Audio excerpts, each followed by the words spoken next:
constantly rotate for these early 10-minute team fights around the map. But then as the season progressed, teams kind of figured them out, and now they don't have that original coach that set that strategy for them. BSYY now playing with FPX, and he has a really good showing on them, so that was a really tough loss. It was the surprise factor, and that's kind of what we hoped would happen in the second split, was that Top would come in with another surprise factor, and what did they have cooking for us? But so far, they're going back to basics, and maybe they can do what Suning did, which was very much grow as a team and take the start of the split, as this is going to be our split, but maybe in the next split we can start pushing. Especially in spring, that could make some sense. As we get into Champions Select number 2, between TOP and RNG, got Alistair, Jarvan, and Cogmore again from Top. A lot of respect bans coming out here. Yeah. We're seeing Tahm Kench, one of Cat's better champion, one of the cornerstones of that fast rotation global strategy they have. And also Azir is currently Goon's best champion in terms of solo queue. We can monitor him a little bit on the Korean ladder. And he has like almost a 70% win rate on that champion. So we've got to respect that one, but unfortunately if you take that away, then what's left behind that pick? And well, it could be a Rise going into the mid lane, so that's a question already answered, but how much can he actually do with the pick instead of getting pushed in? Because last game he had the Orianna, and you would expect she should be able to do something in that lane at the very least early, right, against Vladimir. But Vladimir had almost a 3-wave advantage by 10 minutes. Yeah, and that a lot of it does come down to that tower dive from MLXG there. Now TOP, I feel like they're relieving Xiaohu of his Rise burdens, not letting him pick that champion anymore, taking it out of his hands. Another flex pick potential coming out here from RNG. I would like to highlight that Zoe is open. So are we expecting RNG to try and highlight the Zoe? Because Rise has already been taken by Top, and Zoe just seems too damn good to leave open. Well, I feel like if you're like the better team, you don't really need to make that many risks with taking a champion like Zoe. Sure, she is very good, but sometimes she can be pushed into the mid lane, and it can be hard for her to find a footing inside the game. If you're on the flip side, though, if you're like the 7th place team going against the 1st place, I'm definitely betting on that redemption or that teleport. You would actually just pick up the Zoe immediately. Like I was surprised it was actually a Rise first pick instead of maybe even waiting for the second half to perhaps get the counter pick in mid lane. They just went towards the Rise. They were just like, nope, don't need the Zoe, don't need the counter pick. I feel like RNG can go for the Malzahar here. It's relatively open, and it's very easy to set up plays with Camille in the jungle and Ezreal with the global damage coming down. Also is a good late game counter into the Rise. What is your feeling on the Kha'Zix? Because we went from Serjani, and we didn't get to see the fabled Shyvana from XX, which is what he's known for, but he's now gone towards the Kha'Zix in this one. I feel like this is a type of pick where it's saying that I want to solo MLXG. Like, MLXG did make a couple of mistakes in the early game, and now on the Kha'Zix, instead of the Sejuani, it is easier to punish him on that and try to go in and try to get like these 1v1 kills down. Camille is not very good in terms of a duelist purely in the jungle. Kha'Zix definitely has the lead over there, so that could be what XX is looking for. However, we're not even sure if this Camille is going into the jungle. True, it's a flex pick for a reason. RNG will lock in Braum though, so moving away from the Ornn at the very least into the bottom lane. There's still a chance that Ornn see some play in the top lane this game from RNG, depending on bans from top. Now RNG looking towards their next couple bans here. Yeah, they're definitely going to take out things from the bottom lane here. This is a bit of a worry for TOP because most of their tempo leads actually does come from the bot lane. So I feel like TOP, they either need to have something special up their sleeves, or they might just be forced to go back to something like Jhin, which is one of Chocho's best picks, but doesn't really work that well in the meta. To be honest, there's a good chance RNG just hits support again, because Tahm Kench is gone, Braum's gone, Tarek's gone. Top. The rest of the picks that they have is dwindling rapidly. Yeah, there's only Shen left that is really a meta bot laner right now. All of the 4 big tank supports are pretty much off the table at this point, and Varus is also taken away. So yeah, we could see that come out. Even if they Ornn, then Braum will do fine into the matchup. There are a lot of good picks into Ezreal in the current meta. We've seen, Praise, Sivir, taking Unsealed Spellbook and perma-pushing that lane. We've also seen Draven for the LPL come into play, but not picks that Chocho is really known for, so I'm really interested in what he's going to pick out. Yeah, because he has to move away from the Varus now. RNG, it's difficult to say what lane they're looking for because they love their flex picks. I would pick a mid here and just go on with the ruse. So that's exactly what they do. Picked up another, oh, Syndra. This is actually one of the first Syndras we've seen all split. She all really, split. Yeah, all season basically. Yeah. The reason being that Electrocute really isn't that good of a laning spell. If you think about Airy, you can proc it every 4 seconds, then you can proc Airy 10 times versus Electrocute once, so a lot of these burst mages have been kind of phased out of the meta. Definitely exciting as well. It's always a treat to see Xiaohu on a high damage carry in the mid lane into Gung. So he knew he could win on the Vladimir into Orianna matchup, so if he gets his hands on the Syndra this time, see what he can do. Actually, just seeing the Lovers duo come into the bot lane now for Choo Choo and Cat. Yeah, I feel like you just put Camille top and pick into another jungler right here. The reason being that I feel like Camille with her tank, if she's in the top lane, she's more tanky and she can really shut down that Xayah pick. 100%. See if RNG feel the same. 5 seconds left, so Ming is the one locking it in. Thinking about the Ornn, and it will be the Ornn locked in. So Braum will be the support, so Ornn will go into the top lane, Camille jungle once again. So Alex is just like, give me that. I got the highlight reel. I got man of the match in game 1. Give me another one. All right, but this setup actually gives Gangplank a lot less pressure. Gangplank is pretty much free to farm up as much as you want from TOP, but we will get to see them again in game 2 against RNG. Maybe even a third time if they manage to claw out a win. You can see a zoom in of the shopkeeper. He has a fantastic mustache. Yep, so we can hear the chants here in the crowd and also the first Mountain Drake being shown. RNG going for a cheeky level 1 here with the Camille and Braum. Well, in very deep. Are they actually going to go all the way around into the red buff? Ooh, looks this like could not. be very bad for They could TOP. meet each other. If they meet each other, RNG is definitely coming out ahead. Well, Cat's leading the charge. They're completely blind for now. I don't understand why TOP is risking this. I don't know, but it's going to be bloody. Yeah, oh, but they do get the first spotting. Yep. On RNG. This could be pretty good for top if they get the... Abel. They're going to get Abel. No, Abel spots them out with a Q. With that Mystic shot, but now they're just kind of corralled into the jungle. They have been able to push Abel back. And now they'll force their way up the river now. Very good awareness coming in from RNG and 4 people here, so it's fine for Moryu. Still going to be able to start his lane. But however, for XX, though, it's a different story. He's going to start that jungle clear fairly late, and this is going to give up a lot of that level 1 pressure from Chocho and Cat. Yeah, a little unfortunate. They've also lost 4% on the fan vote, so... Down to 12 now. Another disadvantage. Man, you fans... just don't flip-flop, man. If you're in for them, go all in. Hey, man, like, I also appreciate going for game 1. It's like, just in case they pick up this game 1. You always want to be that guy. I am the 2%. And actually, already on a second buff. Camille really gets around the jungle so quickly using hookshot early. Yep, kind of just standard lanes here going on. No lane has been able to push out much of an advantage. We should have seen a strong level 1 from Chocho and Cat, but obviously they arrived to lane pretty late. Yeah, Xiaohu putting down a bunch of pressure into mid lane as well onto Gung. And MLXG, of course, he's already in the enemy jungle. XX is about to see him. Hello, how's it going? Hook shot, auto attack. Ooh. Precision protocol as well, and I think he might be taking a trip back home. Yep, just leveraging that advantage he had. Remember, MLXG did start his camps a lot earlier than XX did, so going straight into the enemy jungle and finding him. That feels pretty bad, because I'm pretty sure you told me that Kha'Zix should do much better into Camille here. At least he's able to duel with her. Yeah, but Camille completely jumps at him. Yeah, that's not the case when you don't get much of a leash. Now, remember that with TOP, Chocho did not actually leash for the Kha'Zix, so he took a lot more damage just starting his own camps. Well, rest in peace. How do the rest of these lanes go? Because it seems like Syndra's getting the best of Rise here. Ornn's already pushing up into the top lane as well. Yeah, so we don't see Syndra that much, but she's still a pretty strong pick into a lot of these meta picks we see. The good into the Orianna, kind of good into the Rise as well. Should have lane advantage. Ooh, this is going to be a lot of damage onto Choo Choo in the bottom lane. Abel chasing him down. Nice knockup by Cat, though, will be the full disengage. MLXG going to walk into this? Possibly. He is walking away. Hook shot over the wall. Again, Gung was trying to group up with his jungle there and see if they could make something happen.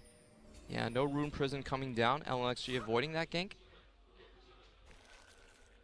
I actually think that was the Scry's Bloom coming across, courtesy of Ming, who was just down on the bot side. But that was good coordination between him and MLXG. Yeah, the main point of interest we're going to probably see from RNG is that mid lane. If Camille can get a very easy stun onto the Rise, you could see something happening there. Yep, Ornn being his obnoxious self, Abel not getting roosted there. He'll flash away from this. Taking a lot of damage, but I don't think he's burnt any of his health potions so far, excluding the ones he's just been picking up in laning phase as well.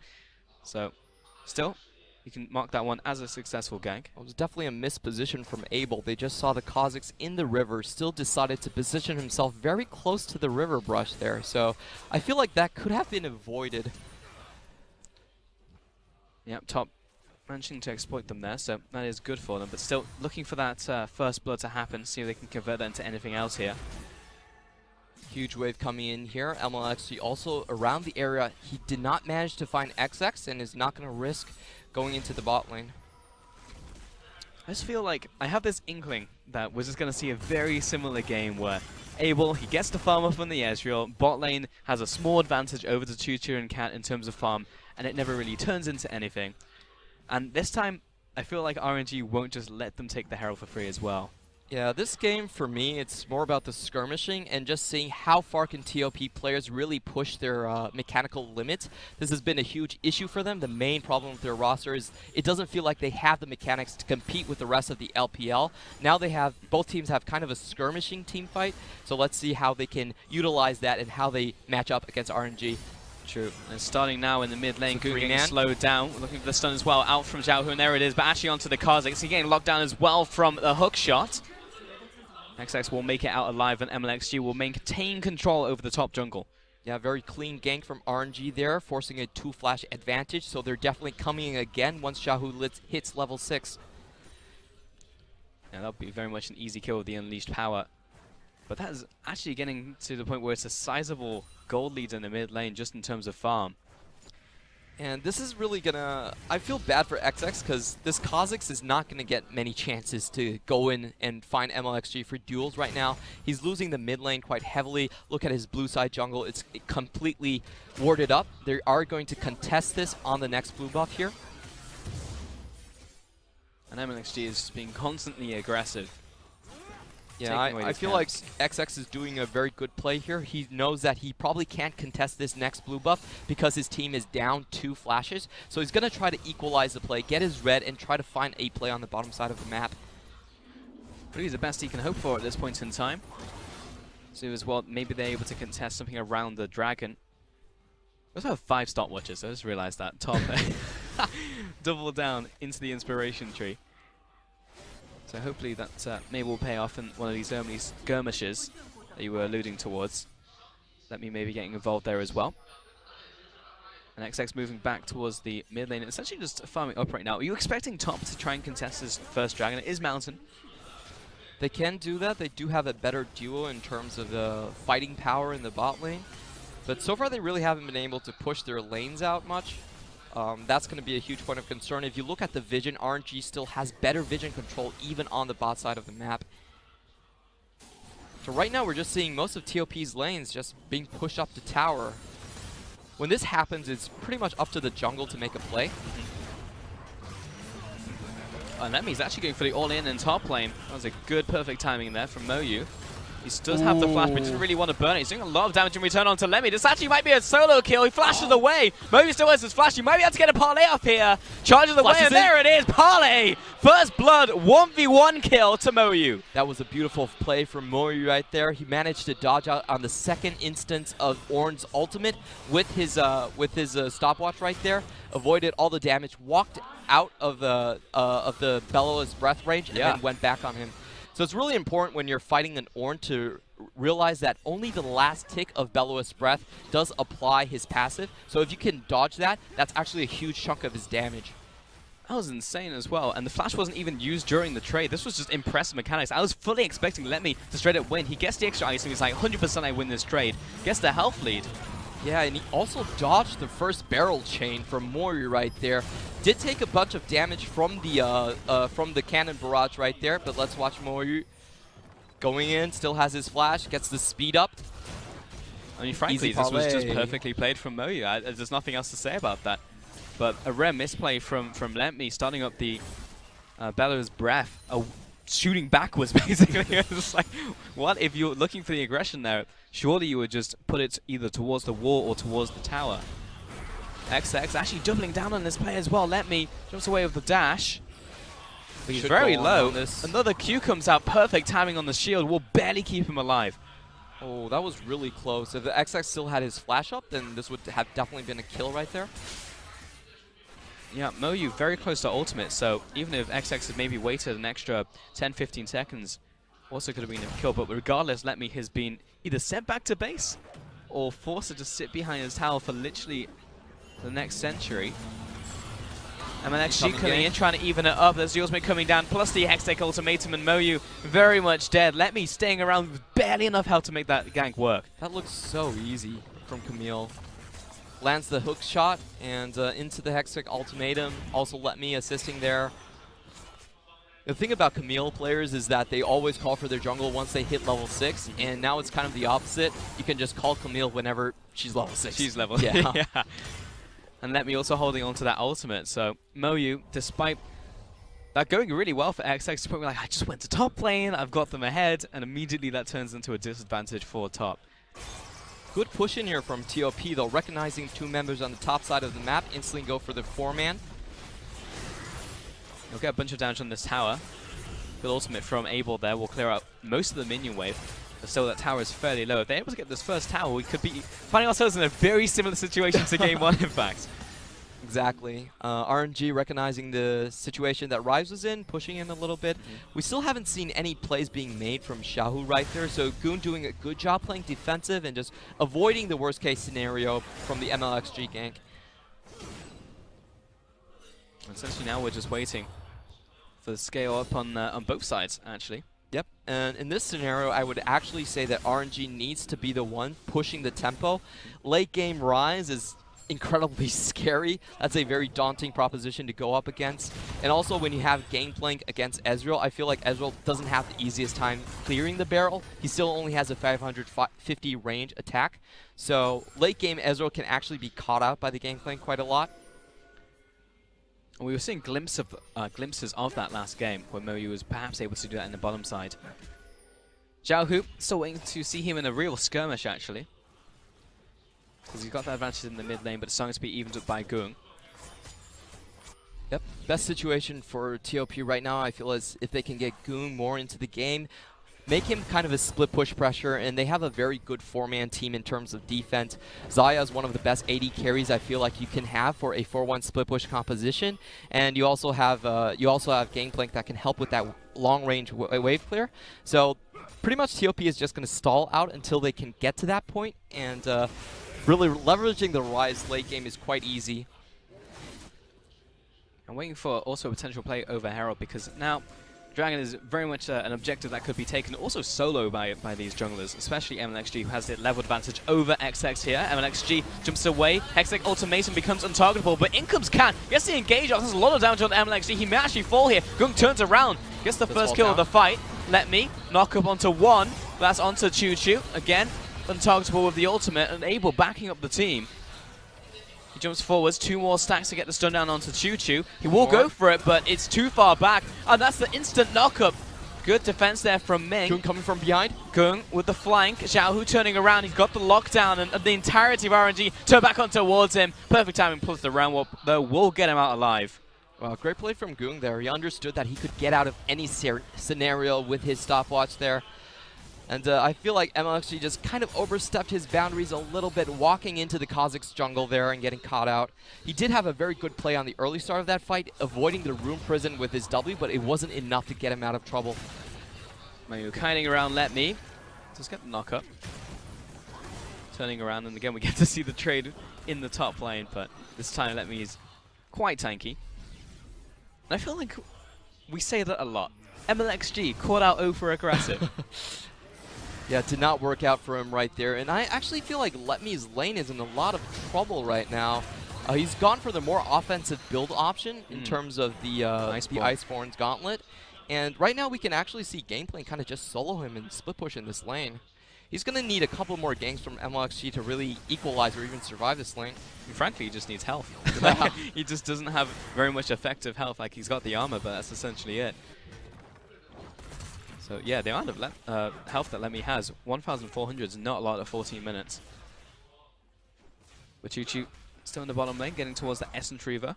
Ooh, Xiaohu roaming down here. This isn't spotted by TOP. As well, going back to base, Choo-Choo, that was a fantastic Winter's Bite out from Ming. Stun. Xiaohu just getting the stun down and able picking up the kill. Now who'll get the kill? It actually goes over to Ming because he just delayed the auto attack. But Cat, that's not a way out, and he has to go back towards the tower. He's wiped out by Xiaohu, who finds the second kill of that engagement, and now bottom tower will fall to RNG.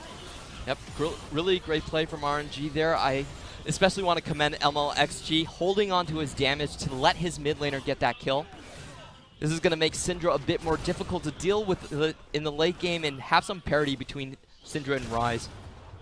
Well, he might actually pick up this tower. The amount of damage that Trial by Fire does onto towers is pretty significant. He didn't stick around though. Letme was on his way back into the top lane, though Moyu now realizing that back to the top, he's like, hang on, no one's actually arriving, so there was slight mistime on that, but we get to see this trade in the bottom lane one more time. Yeah, this is the problem with the newer teams, I feel, for the LPL. When one of their laners is going back, they do not know how to play defensive in this situation. Frankly, when Goon was going back, I feel like TOP's bot lane should have moved away from that tower. Still decided to stay and was caught out. XX moving back towards the bottom side, but it's Blue Buff going over to the mid lane, and RNG will pretty much just go back. I think they just need to reset real quick. Top lane did, during that replay, go down to Moyu, it's worth noting. So have evened up the towers. And Moyu's actually going towards the gauntlet there, so he's actually not going for the full crit build that he was last game. Yeah, I think like for Moyu, he's definitely more of like a split push player from the champion pools we've seen him previously pulled out. Jax, the Kennen. So Steric's Gauge is going to just give him more damage on that Q so he can push out Letme a bit more. Yeah, Steric's Gauge feels so good for melee laners nowadays. The extra AD that you get as well with the pickaxe moved into the item build. Yeah, his other options would be the armor penetration, but that has been nerfed quite a bit, and he doesn't feel like he can get too many hits on a champion like Ezreal, so instead going for the more split push centric. Let's take a look at some of these keystones as well. Xiaohu's gone for the Ares. Why do you take Ares over Comet in the mid lane? If you can continuously poke out the enemy champion, if you can proc that a lot of times. You know, Syndra used to take Thunderlord's Decree. Now that Electrocute is there, it's on a 50-second cooldown, level 1. It's actually very difficult for burst mages to take that. A lot of people just prefer the Sorcery Tree instead for sustained damage. And RNG this time will actually go onto the Herald. Will there be a contest, though, from TOP? Well, Cat and Choo-Choo want it, but in the mid lane, Goon just getting back into lane now. So we'll go down to RNG. Will they be able to shove them away from the actual Eye of the Herald? It looks like they will, so it's still there. No one picked it up. All right, let's watch Camille. No, Choo-Choo, you can't pick it up. Try it. You didn't take it. Choo-Choo, you can't take it. That ain't going to stop the man from trying. They're actually still trying. I think it's a good idea. You just want to defend this until it disappears. I believe it's a 40-second cooldown. Oh, but MLXG is coming in for No, it. they want it. Someone get to the Herald before it despawns. MLXG is over it. He's picked it up. It's all good. Cat goes into the Zhonya's Hourglass, and now Choo-Choo backing away. He goes into his own stopwatch.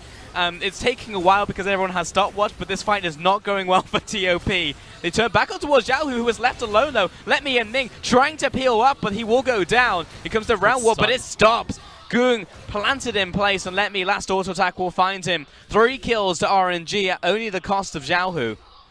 So RNG actually set up a perfect bait right there. That was really well played, actually. They recognized that Gangplank no longer had his ultimate, and they were in a really tough situation being sandwiched. That was a 3-person sandwich with RNG coming in, Letme behind, with a teleport from behind and knocking off Chocho at the first instance of the fight, and a very clean mop-up from RNG right there. Not only gets the Herald, is also going to take the mid lane tower. This is going to be big for RNG, and that was one of the first big swings that we're seeing in this early game. So that'll open up the goal total. We get to see finally some health as well onto the side of Letme, and there's going to be the Herald on top of that. So we get to see that play one more time. The Ram comes in, and then the knockups start happening. As we said, the fight starts getting extended because of all the stopwatches. Yep, and without their main AD carry, the main source of their damage, and if you look at Goon's positioning right here, it's very caught out. He's fighting a, I believe it was a 3v2 in that side of the map.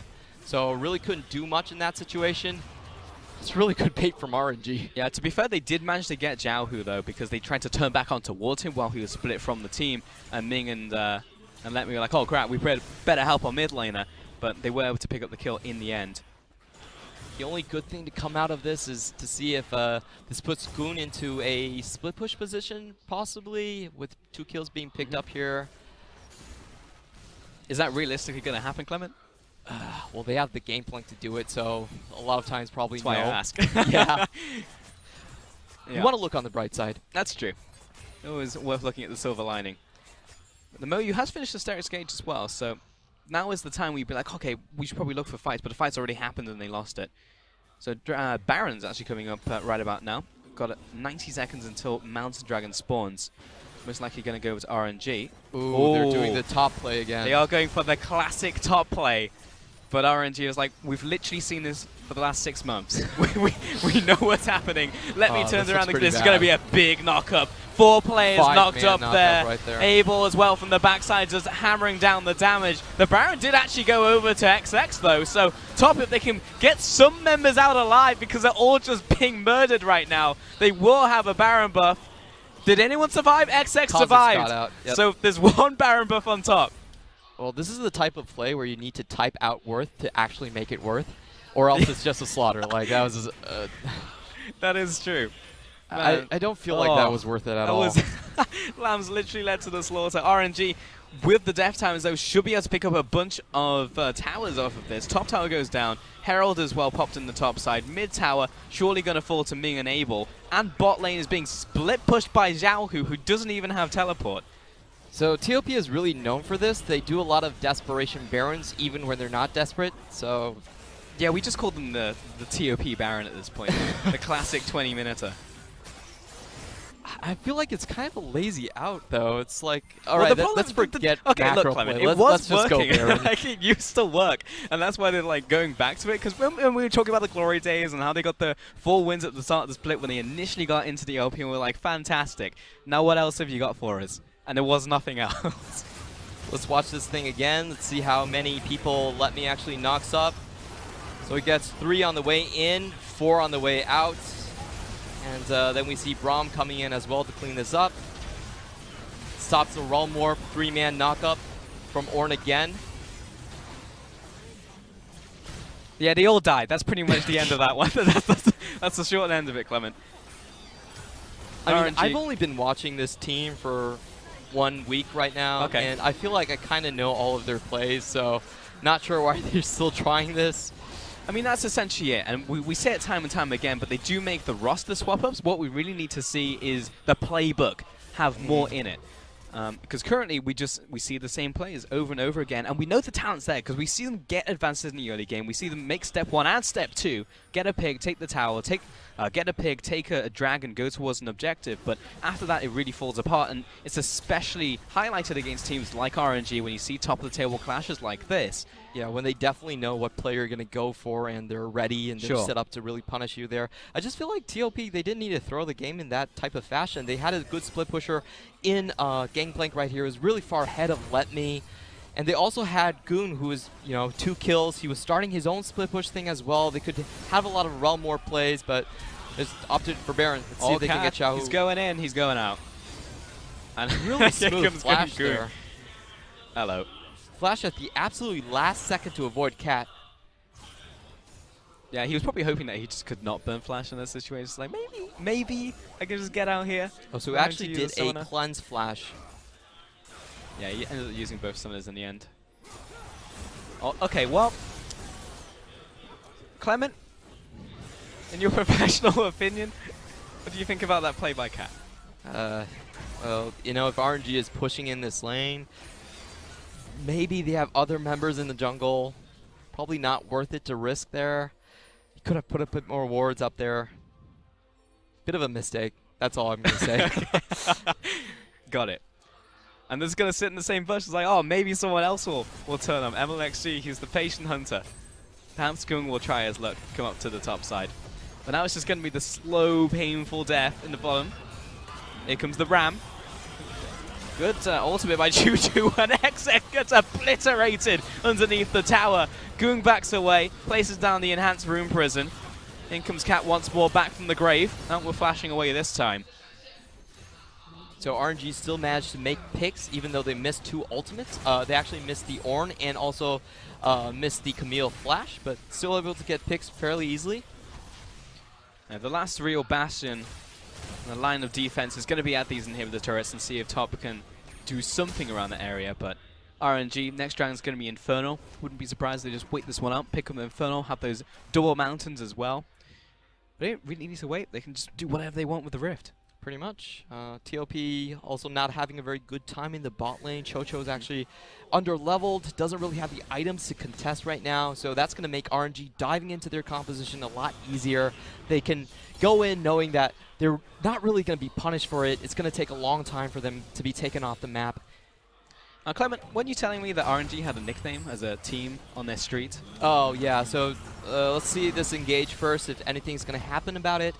Not really. So TOP is known by the Chinese community as the Lingsi Lu Assassins, the Lingxi Street Assassins, because at the start of the split, they managed to defeat every team that had a gaming house on that street. So that was EDG, IM, and Snake. They all have their gaming houses in the same complex, and they managed to beat all 3 teams. So from then on, they were always known as the Lingxi Lu team. That's actually pretty impressive, because I remember I visited some of the gaming houses and they had their own little kind of friendly rivalry around there. Like if you managed to win the games in the week, then they would buy you food, and it was like that type of thing on the complex. It was super cool. And it's actually entertaining to see that RNG now coming into that kind of rivalry around that complex. And actually doing fairly well apparently in scrims. I remember the send-off EDG gave Snake. It's like, oh, you guys are going to Chongqing. We're going to meet in the Demacia finals, and we're going to beat you one last time. How did that go? They did it. No. Coming back to this game, kind of a, RNG pretty much are just stalling on their advantages. I don't feel like TOP can go anywhere on the map right now. There's too much engage in this RNG composition, MLXG, Xiaohu, and even Let Me. So I'm not sure what they're going to do now. You can see them venturing out very tentatively into the mid lane. To be honest, this is pretty much the only play that they can do right now, which is hope for a potential pick on the bottom side. Like, Moyu does a lot of damage, to be fair. Death's Daughter on the ultimate, doing a lot of damage. XX might be able to pick up this kill, and indeed he does. Stealths on out. So that was a good pick on the bottom side, but Miniwave is a fair ways off. Let's see if RNG are able to push on the top side. This is the type of play they could have done instead of the Baron. So that's just what I feel so weird. Like, you actually have ways to win the game. You don't need to go for these huge risky scenarios that everyone knows your playbook. So yeah, just do this more often. Play off your winning lanes. Well, the fact that they can do it is a good thing for them. Cat getting caught out in the Hextech ultimatum, which is lasting actually forever. MLXG will find that one. In the bottom side, someone needs to deal with the GP. I'm not sure if RNG have just forgotten that this guy exists, but he's actually just pushed 2 towers and is going to take an inhibitor.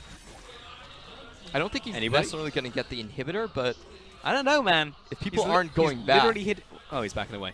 Oh, so Ornn's there, so decided to go back. And do it, XX. He made a really good play. Just back away. Well, he's caught out by the Winters, but here's us flash out. We got any more chase? Well, it's Camille on open ground, so yes. XX getting caught out. Stunned down. Round whoop to safety.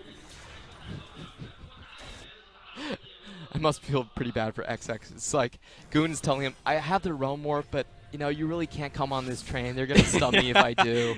Sorry, bro. Yeah, unfortunately, it's going to have to leave you behind. Xiaohu, he's earning away the rest of the team.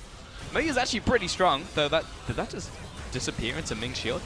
That goes down over to MLXG, and now the fight erupts. Got the teleport coming in from the backside. Comes the Ram once again, double knock up, and this isn't even close. Cat is soon to fall on top of that. Goon gets 1 kill, but Unleashed Power and the rest of the team will put him down shortly.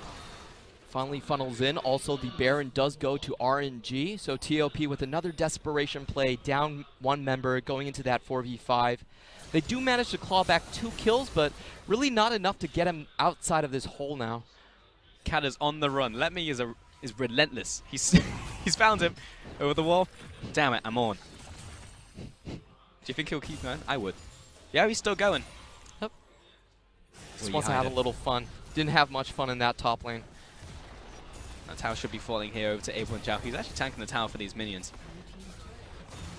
That's another tower down. Still yet to take an inhib though, so Top have that going for them, which is nice. Let's see if there's any teleports left. So Goon does have a teleport, does have a potential play to cut this off, but it's a little bit too late on the respawn, so TOP is just going to decide for the Infernal Drake. Let's watch that again. It's actually a 4v4 scenario right here just because Let Me is in the bot lane, but does teleport in. And here comes the massacre. Yeah, it was actually close for a while with ML actually going down, but he was able to pop his shield once more. Yep. Unleash power, Cat goes running. That's essentially it. That was essentially the fight, Clement. Yep. So they thought Lemmy was in the bot lane, so they were going to try for a 4v4 scenario. Lemmy still had his teleport, was able to clean that up, and they don't even get the Infernal Drake on the back. That's kind of surprising, because when we were before the replay, XX definitely had the positional advantage there. True, but it does appear like they're giving up the ghost at this point in time. MLXG, he's gone for the upgraded Trinity Force. Now, I actually don't think that's gold efficient until you hit maximum items. Hey, it's cool. It is cool. You get a red border around your Triforce, man. How many people have a red Triforce? But that's like collector's edition. I'm not sure if it's actually worth it. But I don't think it's going to matter regardless. There's the ultimate once again from Ornn, but instant engage from Cat, though I didn't see him come back out, because he didn't. And RNG will basically try this play again. Just wait for the minion wave. Yep, just not enough damage coming out there. Chocho did not manage to land his E on anyone, so there was no stuns coming out from his position. And RNG just are setting up for another essentially minion watching. Play. Yep. It'd be great if the minions could run a little bit faster. Actually, April standing in front with the Look at elixir of iron. cooldown on Let Me. It's almost back up again. No, you backing up. And Cat's not even respawned yet. Though the minion wave was cleared out. We've got MLXG in the mid lane taking away the tower. Putting down this split pressure. Bobbing and weaving. The cooldown is so short on Xiaohu's Ornn. literally escorting me into the bottom side. That we actually see a lot of Ornns taking the ultimate hat. Just to make it even more worth it. Yeah. Already up cooldown for Let Me, and Gangplank doesn't have his, so it should be a fairly easy push if RNG wants to take it. Now, I do really like Ultimate Hat, and I know I was taken out on Urgot and you were telling me, I think this is a bit of a noob trap, but like I honestly think it's good for a lot of these ultimates that you can spam out early especially, and ultimates that you particularly use like off cooldown, then you're going to get that cooldown very early on, like around 10 to 15 minutes. Yeah, competitive champions we really see using that. Zoe is one, Ornn is another. Possible engage coming in here for RNG. There's the ultimate. Definitely got ultimate hat. In the bottom side, this is the 1 versus 2 by MLXG, so he's very much overextended, but it's the rest of the team that is just getting annihilated by RNG. And MLXG, he survived. So that's all he essentially needs to do. Gung might take him out, though. Wall hops, locked down. MLXG don't need to be there, but I don't think it's going to matter. He just wanted the last hit. Of course he did. 3 kills to RNG. I feel like that was a really good play from MLXG, actually. Locking 2 members on the side for TOP and allowing a very easy cleanup for the rest of his team there. Yep. I mean, that's pretty much what he wanted to do earlier when he got caught in that jungle. Because with Camille, you have all that mobility. This time he was actually able to survive. And the tower finally dies in the mid lane. Now onto the inhibitor. Got those super minions going. Another 10 seconds on Chuchu and 30 seconds on Gung. This could just be the game here for RNG, and the series, in fact. Cat doesn't have ultimate. In fact, there's not a lot available for TOP to actually come back, and in fact, they just won't at all. And again, this is essentially the same engagement. Here comes the Ram. RNG with a 2-0 over TOP.